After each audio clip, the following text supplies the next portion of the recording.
여러분 옛날에 그 TV에서 그 인터넷을 선전할 때 나왔던 문구가 있죠. 집 나가면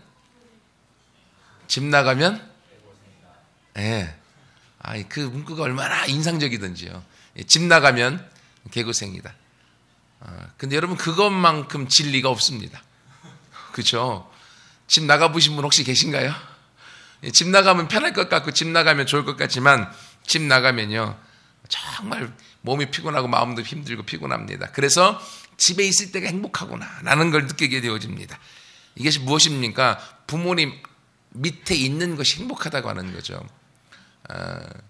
부모님 안에 있으면 간섭받아서 불편하고 힘들 것 같아서 집 나가버리니까 그러면 집 나가면 만사 행복하고 모든 게 좋을 것 같은데 나가보니까 더 힘든 걸 알고 집 안에 있을 때 부모님의 보호 아래, 부모님의 도움 아래, 또 부모님의 사랑 아래, 부모님의 인도 아래 있는 것이 얼마나 큰 행복인가를 경험하는 겁니다. 또 집에 있을 때 빨래도 해주죠. 먹을 것도 해주죠. 얼마나 큰 행복입니까? 여러분 이것처럼요 신앙생활도 마찬가지입니다. 우리가 하나님으로 인정하게 될 때 그것보다 더 큰 행복과 축복이 없습니다. 함께 예배드리시는 모든 분들은 하나님을 믿고 하나님을 아시는 분들이에요. 그럼에도 불구하고 우리 안에 하나님을 하나님 되게 인정하지 않을 때가 얼마나 많이 있는가 몰라요. 그렇기 때문에 내 힘으로 무언가를 신앙생활 하면서도 내가 넘으려고 하고 내가 노력해서 넘으려고 하고 내가 어떻게 해보려고 하면요 해답은 없고 세상적인 집 나가면 개고생인 것처럼 내 힘과 노력으로 하나님을 만나려고 하고 내 열심과 내 선행으로 하나님 앞에 나가려고 하는 그 모든 노력이 물거품인 것을 우리가 알게 되어집니다. 여러분 그렇기 때문에 사탄은요 우리를 날마다 속여서 이성적이고 합리적이고 그리고 이러한 것들 과학적인 이런 것들을 생각하게 하면서 우리가 스스로 하나님 앞에 나가도록 우리를 꼬십니다. 근데 여러분 신앙은요 이성적이지 않습니다. 그렇다고 비이성적이지 않습니다. 신앙은 초이성적인 거예요. 이성적인 것을 넘어서 하나님은 역사하시는 겁니다. 여러분 신앙은 과학적이지 않습니다. 그렇다고 비과학적이지 않아요. 왜냐하면 이 천지만물을 만드신 그 하나님이 이 모든 만물을 만드셨기 때문에 비과학적인 것이 아니라 과학을 초월해서 초과학적으로 역사하시는 겁니다. 그런데 사단은 우리를 이성적이고 합리적이고 과학적인 근거 안에 우리의 혼의 영역, 지성의 영역 안에서 우리가 하나님을 믿도록 만들어요. 그러면 하나님은 영의 영역에서 우리를 다스리고 이끌어가기 원하시는데 우리가 지성의 영역에 머물러서 하나님을 믿으려고 하면 아무런 일도 나타나지 않고 그 모든 신앙의 노력이 나한테 열정과 노력과 시간과 모든 걸 투자했어도 열매는 없는 신앙생활에서도 하나님을 인정하지 않게 되어지므로 우리 안에 집 나가면 개고생인 것처럼 신앙생활에도 그런 어려움이 찾아오게 되어지는 겁니다. 오늘 본문의 말씀을 통하여서 하나님께서 이 사가랴와 이 엘리사벳의 이 가정 가운데 어떻게 역사하셨는가를 함께 보면서 우리도 하나님을 하나님으로 인정할 수 있는 그런 시간 되어지기를 소원합니다. 첫 번째로는요, 오늘 본문을 통해서 우리가 함께 살펴볼 때 오늘 본문뿐만이 아니라 오늘 본문의 앞에 있는 모든 내용과 함께 누가복음 1장의 말씀을 같이 나누려고 하는데요. 하나님은 이 불가능을 가능케 하시는 분이십니다. 오늘 이 사가랴의 가정, 엘리사벳의 가정에 자녀가 임신하여 출산하는 것, 이게 가능한 일입니까? 불가능한 일입니까? 잘 모르시죠? 1장 7절 말씀 보세요. 누가복음 1장 7절에 보면 엘리사벳이 잉태를 못함으로 그들에게 자식이 없고 두 사람의 나이가 많아서 임신할 수 없는 상황이 되어버렸습니다. 그렇기 때문에 이 엘리사벳의 가정 가운데 엘리사벳이 임신하는 게 가능한 것입니까? 불가능한 것입니까? 과학적으로 불가능한 것입니다. 그리고 더 나아가서 이것과 연결되어져서 마리아가 임신하게 되어지는 것, 그게 과학적입니까? 비과학적입니까? 과학적입니까? 초과학적입니까? 불가능한 일입니다. 이건 혼자 누구의 도움도 없이 성령의 도움을 통하여 인간의 도움 없이 마리아가 임신하는 것. 여러분 이것은요 불가능한 일이에요. 여러분 성경 전체의 내용을 놓고 우리가 봤을 때 합리적으로 이해되는 내용이 얼마나 있습니까? 거의 대부분 성경의 내용은요 과학을 초월한 불가능한 사건이 가능한 사건으로 우리 가운데 보여진 내용들입니다. 그렇기 때문에 우리는 하나님을 믿는다고 하면 성경을 믿는 것이고, 성경을 믿는 사람들은요 하나님의 기적을 믿는 사람들입니다. 그럼에도 불구하고 이 기적이 내 삶에, 내 안에 이루어질 것이라고 하는 믿음을 갖기는 얼마나 어려운지 모릅니다. 이 아이러니예요. 성경은 기적의 연속이고 하나님의 역사하셨던 놀라운 일들이, 우리가 상상할 수 없는 엄청난 역사들이 우리 가운데 이야기해주고, 이 기적과 역사가 바로 나를 향한, 여러분을 향한 하나님의 일하심이다라고 말해주고 있는데도 불구하고 우리는 이 불가능을 가능케 하시는 하나님의 역사를, 나를 향하여 일하고 계시는 하나님, 나에게도 동일하게 역사하실 것이라고 하는 믿음을 갖지 못할 때가 너무나 많이 있습니다. 왜냐하면 그 중간에 사탄이 우리의 생각을 사로잡아서 어떤 마음을 주는가 하면 합리적이고 이성적이고 과학적인 생각을 갖도록 하기 때문에 그렇습니다. 왜? 이것이 익숙하기 때문에. 어려서부터 우리가 과학을 배우고, 그리고 지성을 배워서, 그리고 이성적으로 납득 가능한 그것을 믿어요. 과학적인 데이터 안에 있는 걸 믿어요. 합리적인 것을 믿습니다. 근데 이건요 모든 사람이 다 믿어요. 그러나 신앙생활은요 영의 영역에서 이성적이지 않아도, 합리적이지 않아도, 과학적이지 않아도 하나님이 말씀하시는 걸 믿을 수 있는 그 믿음이 신앙인 것입니다. 하나님은 그 믿음을 통하여 우리 가운데 불가능을 넘어 가능으로, 그리고 기적의 삶으로 우리를 초대하고 있는데도 불구하고 사탄은 우리를 이러한 잘못된 생각 가운데 빠져서 하나님을 하나님으로 인정하지 못하게 되어지는 겁니다. 하나님은 우리 가운데 도움을 주기 원하시거든요. 근데 하나님의 도움은요 기적의 사건입니다. 근데 우리는 그 기적을 받아들이지 못하고 이성적인 영역에서 하나님의 도움 받도록 하기 때문에 하나님을 하나님으로 인정하지 않게 되어지는 거예요. 그렇기 때문에 내가 어떤 일을 하려고, 내가 몸부림치고, 내가 하나님의 기적을 경험해 보려고 내가 노력하는데 나의 노력은 하나님의 영적인 사건 가운데 나가지 못하게 되어지는 거예요. 그래서 내 열심으로 신앙생활하는 것이 서두에 말씀드렸던 집 나가면 고생하는 것처럼 신앙생활에서도 하나님을 믿고 예배드림에도 불구하고 하나님의 기적을 내가 경험하지 못하는, 그래서 신앙생활 가운데 건조하고, 그리고 재미가 없고, 그리고 맛을 느낄 수 없는 그런 신앙생활을 하게 된다고 하는 거예요. 여러분, 오늘 엘리사벳의 가정에 임신할 수 없는 상황 가운데 하나님이 임신하여서 출산하게 만드시는 불가능을 가능케 하셨던 하나님은 바로 오늘날 저와 여러분의 하나님이십니다. 저와 여러분 가운데도 하나님은 불가능을 가능케 만드셔서 우리 삶에 하나님의 역사를 만들어 가실 줄 믿습니다. 여러분, 하나님을 하나님으로 인정해 보세요. 그분은 우리 아버지시잖아요. 자녀들은요, 어렸을 때 자녀들은 불가능한 일들이 너무나 많습니다. 그러나 부모님을 의지하고 부모님을 신뢰할 때 부모님이 불가능한 그 일들을 자녀들에게 가능케 해주지 않습니까? 마찬가지입니다. 우리 하나님은 지금도 살아계셔서 저와 여러분 가운데 우리가 불가능한 일들을 하나님은 가능하시기 때문에 가능한 하나님의 힘으로 우리 가운데 도움을 주기 원하시며 우리 삶 가운데 하나님의 역사와 일들을 이루어 가기를 원하십니다. 여러분, 그러므로 하나님의 말씀을 신뢰하고 하나님을 신뢰하시기를 소원합니다. 근데 우리가 살다 보면요, 하나님의 말씀을 믿고 신뢰하기보다는 사람의 말을 얼마나 신뢰하는지, 그리고요 조금 더 권위 있는 사람들, 의사의 말 너무나 신뢰해요. 병원 가서 의사가 며칠 못 삽니다. 그러면요, 하나님 열심히 믿던 사람들이 낙심해갖고 의사의 말 때문에 믿어갖고 죽어요. 하나님은 분명히 살려주겠다고 약속하셨고, 성경에서 우리 삶 가운데 어떤 질병 놀이를 건들지 못하고 2000년 전에 예수님의 죽으심과 함께 모든 질병에서 우리가 자유케 되어줬음을 선포해 주고 있음에도 불구하고 그 하나님과 말씀을 믿지 못하고, 왜? 비과학적이라고 생각하기 때문에요.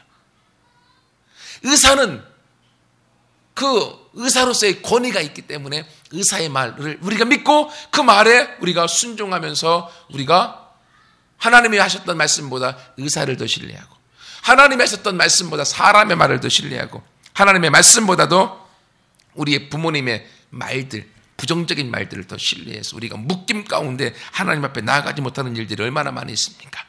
여러분, 오늘 이 말씀을 통해서 하나님을 하나님으로 여러분이 인정하고, 여러분의 삶 속에서도 오늘 이 사가랴의 가정에 있었던 불가능을 넘어 가능케 하시는 하나님의 일들이 오늘날 저와 여러분이 경험하는, 저와 여러분의 하나님을 하나님으로 인정하고 하나님을 아버지로 인정함으로 이 일들을 함께 맛보아 나가서 우리 삶 가운데 기적 가운데 승리하는 모두가 되어지기를 축원합니다. 두 번째로는요, 하나님은 불가능을 가능케 하시는 분일 뿐만이 아니라 우리의 불신앙을 고쳐서 하나님이 또 일하시는 분이십니다. 여러분 18절 말씀 보세요. 1장 18절에 보면 그 앞부분에 사가랴가 성전에서 하나님을 섬길 때에 천사가 와서 내가 아들을 주겠다. 이 아들이 엘리야의 심령과 능력을 갖고 아버지의 마음을 자식에게 거스르는 자들의 의인의 슬기로 돌아오게 할 것이다 라는 사명을 깨닫게 주었어요. 근데 이 말을 듣고서 18절에 사가랴가 뭐라고 합니까? 천사에게 이르되 내가 이것을 어떻게 알리요? 내가 늙고 아내도 나이가 많으니 아이고 아이 못 낳습니다 라고 철석같이 믿습니다. 하나님의 천사의 말씀보다 자신의 환경과 상황에 대한 믿음이 더 커서 사가랴가 받아들이지 못합니다. 즉 불신앙인 거죠. 믿지 못한 거예요. 여기에 대해서 천사가 어떤 처방을 내렸습니까? 20절에 보십시오. 보라 이 일이 되는 날까지 네가 말 못하는 자가 되어 능히 말을 못하리니 이는 네가 내 말을 믿지 아니함이거니와 때가 이르면 내 말이 이루어지겠다. 사가랴가 이 하나님의 말씀을 믿지 못하니까요, 사가랴가 입을 봉해버렸습니다.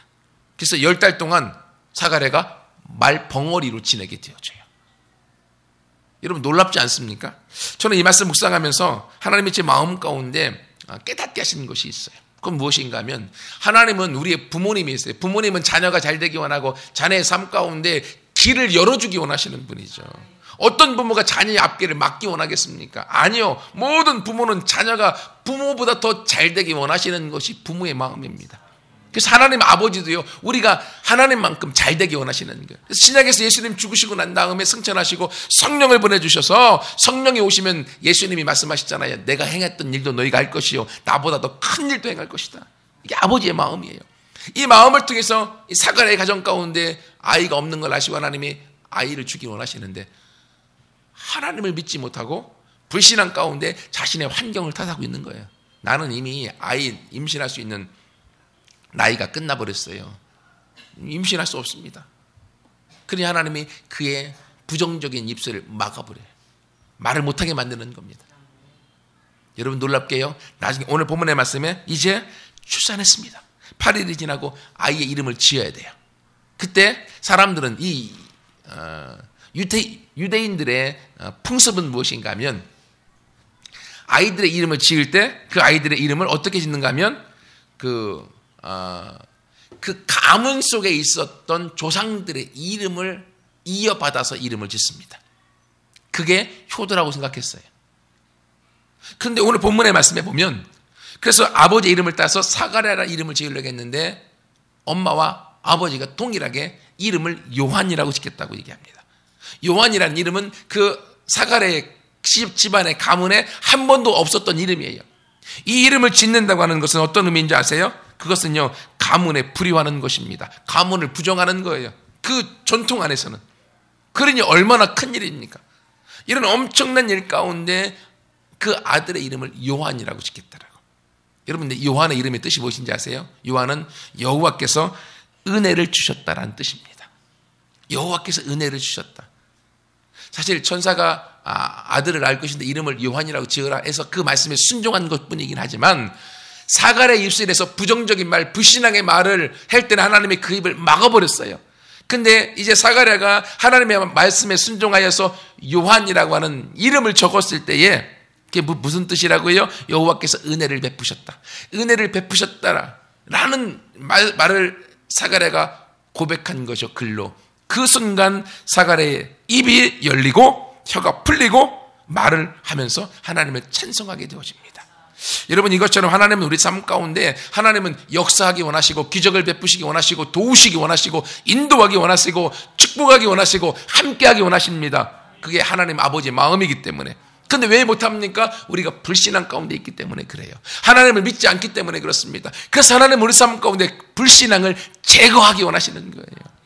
여러분, 오늘 사가랴의 그 불신앙의 말을 제거하기 위해서 하나님은 그 입술에 10달 동안 벙어리가 되게 만들었어요.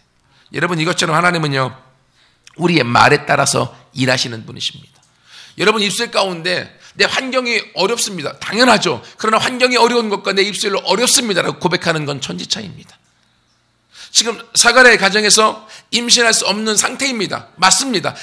그 상태 가운데 우리는 나이가 많아서 임신할 수 없습니다라고 입으로 고백하는 것과는 별개의 일입니다. 입으로 고백하는 순간 그것은 내가 믿는 것이 되어지게 되어지고 하나님은 내 입술의 말에 따라서 일하시기 때문에 내가 불신앙의 말을 행할 때 하나님은 불신앙 안에서 우리 가운데 신앙의 역사를, 기적의 역사를 이루어가실 수가 없는 거예요. 그래서 민수기에 보면 이스라엘 백성들이 가나안 땅에 들어가서 우리가 못 들어간다, 죽겠다 하도 얘기하니까 하나님께서 내 사심을 두고 맹세하노니 너희 말이 내 귀에 들린 대로 내가 그대로 행하리라. 광야에서 죽겠다 말했던 너희들은 광야에서 다 죽을 것이요. 그러나 여호수아와 갈렙만은 믿음의 고백을 하였기에 그 믿음대로 가나안 땅에 들어가리라. 여러분, 우리 입술의 말이 얼마나 놀라운지 모릅니다. 하나님은 우리 입술에 권세를 주었습니다. 그래서 사가랴가 불신앙의 말을 했을 때 하나님의 그 불신앙을 제거하기 위하여서 아예 입에 벙어리가 되게 만드시는 거예요. 사가랴가 얼마나 힘들었을까. 사가랴 스스로는 엄청난 재앙입니다. 말 잘하다가 갑자기 벙어리가 됐으니. 근데 하나님은 그렇게 해서라도 사가랴의 가정 가운데 축복해 주기 원하시는 거예요. 사가랴가 벙어리가 된 것은 저주이지만 장기적으로 봤을 땐 그게 엄청난 축복인 거죠. 여러분, 우리 삶 가운데 나도 모르게 우리 입술에서 부정적인 말들이 너무나 많이 나옵니다. 근데 내 인생은요, 내가 지금까지 뿌려놓았던 입술의 말의 결과입니다. 말의 씨가 된다고 하잖아요. 내가 뿌려놓았던 이 말의 씨앗들이 지금 내가 따먹고 있는 겁니다. 여러분, 그렇다면 지금 내 삶이 잘 풀리지 않고 어려움이 있고 문제들이 있고 고통이라고 하면 내가 지금까지 뿌려놓았던 언어들의 고백인 거죠. 그렇다면 어떻게 해야 되겠습니까? 하나님은 오늘 우리 가운데 우리의 부정적인 언어에 대하여서 우리가 벙어리가 되기 원하시는 겁니다. 우리 입술에 부정적인 상황일 수 있어도 그 상황을 입술로 고백하는 것은 별개라고 말씀드렸죠. 왜? 내 말에 권세가 있기 때문에. 그러므로 우리가 불신앙의 말을 제거하고 그리고 믿음의 말의 고백을 함께 나갈 때 거기서부터 하나님의 축복의 길들이 열려지는 줄 믿습니다. 사탄은 날마다 공격합니다. 합리적이고 이성적으로 생각해봐라. 안 돼. 그 말이 맞습니다. 현실적으로 놓고 봐서는 맞아요. 하지만 우리는 현실에 사는 자들이 아니라 우리는 믿음을 사는 자들입니다. 우리는 성경 안에 하나님과 함께 영의 세계에서 이 땅을 다스리는 자들이지 이 땅의 현실적이고 합리적인 것들 가운데 우리가 굴복당하는 인생이 아닙니다. 우리는 순응하는 인생들이 아니라 시대를 거슬러 시대를 변혁시켜 나가는 인생들로 하나님이 우리를 부르셨습니다. 그것이 사람을 만드신 본래 하나님의 사명인 거예요. 여러분, 그러므로 우리 입술의 불신앙의 말들을 우리가 함께 내가 제어하고 하나님, 내가 불신앙의 말 그리고 부정적인 말에 대해서는 내가 벙어리가 되겠습니다. 여러분, 그 고백 가운데 나아갈 때 거기서부터 하나님의 기적의 삶이 현실이 되어질 줄 믿습니다. 그래서 이 10달의 불신앙의 말에 대한 하나님이 입을 닫게 하시고 난 다음에 그에게 요한이라고 하는 이름, 하나님의 은혜를 주셨다 라는 고백을 하게 되어지는 순간 사가랴의 혀가 풀리고 그리고 말을 하여서 하나님을 찬송하게 되어집니다. 우리의 삶 가운데 아직 일이 풀리지 않고 혀가 풀리지 않고 문제 가운데 묶여진 것들이 있습니까? 여러분, 여호와께서 은혜를 주셨다. 여호와께서 은혜를 주셨다. 하나님의 은혜의 때가 시작되어졌다. 이 고백이거든요. 지금 환경은 은혜의 때가 아닐 수 있습니다. 하지만 내 입술의 고백을 통하여서 긍정적이고 하나님의 말씀에 근거한 축복의 말들을 내뱉게 되어지는 순간 그 축복의 말의 열매와 결실이 저와 여러분의 현실로 나아오는 줄 믿습니다. 그것이 성경의 우리 가운데 기적을 베풀어 나가시는 하나님의 법칙 중에 하나예요. 기도하고 구하는 것은 받은 줄로 믿으라. 그리하면 그대로 되겠다. 지금 없는 겁니다. 하지만 믿음의 고백 가운데 하나님을 의지하고 나아간 것은 하나님이 책임져 주겠다고 하시는 영적인 법칙 가운데 있는 것을 우리가 알고 함께 이 일 가운데 같이 나가서 사가랴가 요한이라는 이름을 딱 적고 나자마자 입이 열리고 혀가 풀려서 말을 하게 되어지고 하나님을 찬송하게 됐던 것처럼 바로 은혜를 말할 때 우리 삶에 풀리는 역사가 있게 되어질 줄 믿습니다. 마지막 세 번째로는요, 간증이 들어가니까 시간이 촉박해 갖고 설교가 빨라집니다. 잘 새겨서 들어주시기 바라겠고요. 세 번째, 하나님은요 새로운 역사를 쓰시는 분이십니다. 하나님을 인정하게 될 때 이 새로운 역사는 바로 저와 여러분의 삶 속에서도 하나님은 새로운 역사를 사용해 나가고 써 나가실 줄 믿습니다. 사가랴의 가운데 아들의 이름을 요한이라고 지었다고 말씀드렸죠. 이 요한이라는 이름은 사가랴의 가문에 없었던 이름입니다. 그 가문에 새로운 이름을 주신 거예요. 이것이 현실적으로는 가문에 불이하는 것이고, 그리고 가문을 부정하는 것이고, 가문의 어른들을 잘난 사람이 없다라고 말하는 것과 같은 거예요. 그럼에도 불구하고 사가랴는 하나님의 음성에 순종하고 요한이라는 이름을 짓도록 그가 결정합니다. 요한을 통해서 하나님의 은혜의 때가 시작되었다고 하는 고백입니다. 실제로 중간기라고 하죠. 약 400년간의 하나님의 음성이 없었던 암흑기를 끝맺고 세례 요한을 통하여 하나님의 은혜의 때가 시작되어져서 거기서부터 예수 그리스도를 통하여 하나님의 은혜의 역사가 시작된 것입니다. 이 세례 요한이 바로 하나님의 은혜의 때가 시작되어져 따라가는 그 때를 알리는 사인으로 하나님이 세례 요한을 이 땅에 보내주신 겁니다. 여러분, 이것처럼요, 하나님께서는 우리 가운데 우리 삶 속에서도 이 새로운 역사를 만들어가기 원하시는 거예요. 예수 그리스도를 믿는 사람들은요, 예수 그리스도와 함께 새로운 역사를 써나갈 수밖에 없습니다. 여러분, 예수님도 이 땅에 태어나셨을 때요, 제사장 가문을 통해 나시지 않고 멜기세덱의 반차를 통해 예수님이 이 땅에 대제사장이 되셨다고 말하고 있지 않습니까? 멜기세덱은 시작도 없고 끝도 없고 어디서 났는지 모릅니다. 하지만 새로운 길을 통하여 예수님이 이 땅에 대제사장으로 오셨고 우리 가운데에 다스리는 주인으로 함께하고 있습니다. 이것처럼 예수님을 믿는 사람들은, 예수 안에 있는 사람들은요, 새로운 피조물이 됩니다. 새롭게 탄생되어지는 거죠. 지금의 육신의 탄생과 다른 새로운 영의 탄생 가운데 새로운 탄생을 갖게 되어지는 거예요. 그러므로 우리는 새롭게 태어났으므로 새로운 이름을 갖게 되어집니다. 그렇죠? 태어나면 이름을 불리는 것처럼 우리는 예수 그리스도 안에서 태어났기 때문에 새로운 이름, 그리스도인이라는 이름을 갖게 되어지고, 그 안에서 우리가 새로운 이름을 갖는 사람은 그 이름과 함께 새로운 사명이 주어집니다. 새로운 역사를 살아가고 새로운 일들을 이루어 나가는 사람으로 하나님 앞에 부름바 되게 되어지는 것입니다. 오늘 이 요한이 새로운 이름을 통하여 그 가문 가운데 시작되어졌고, 그 이름을 통하여 예수 그리스도를 통하여 새로운 은혜의 때가 시작되어졌음을 요한을 통하여 선포하게 되고 있습니다. 여러분, 이것처럼 하나님은 저와 여러분을 통하여 새 이름을 갖기를 원하시는 거예요. 새 이름을 갖기 원한다고 하는 것은요, 그 이름이 불려지는 것이잖아요. 우리 말에 새로운 힘을 주시겠다고 하는 것입니다. 여러분, 우리의 새로운 이름을 주는 것은요, 먼저 우리의 생각 속에 새로운 생각이 주어졌다고 하는 것입니다. 하나님은 우리의 삶을 바꿔나가기 위해서 우리의 생각을 바꾸시는 겁니다. 즉, 재해석을 은혜 안에 할 수 있도록 새로운 생각을 주시고, 새로운 생각을 통해 새로운 말을 하게 하시고, 새로운 말을 통해 새로운 이름이 선포되어짐으로 그 이름과 함께, 그 말과 함께 새로운 역사를 이어가시는 하나님. 그래서 저와 여러분 가운데 새로운 역사의 동참자로 오늘 저와 여러분을 초대하고 있는 것입니다. 제가 제 이름을 한번 생각해 봤어요. 그래서 설교하면서 제 이름이 임재수거든요. 이름이요, 상처가 많은 이름입니다. 사람들이 재수 없다고 하지, 재수 있다는 말은 들어본 역사가 없습니다. 여러분도 할 때 막 기분 나쁘면 재수 없어 이러잖아요. 여기저기에서 다 제가 없대요. 그러니까 존재감이 없었습니다. 살아도 삶의 의미가 없었어요. 그래서 제가 학생 때, 중고등학교 다닐 때는요, 내가 왜 사는가, 내 존재의 의미가 없었던 사람 중에 하나였습니다. 근데 하나님을 알고 믿고 그 안에 나가면서 제 이름을 재해석하기 시작했어요. 제 본래 이름의 뜻은 괜찮거든요. 있을 때 빼어날 수, 빼어난 게 있다.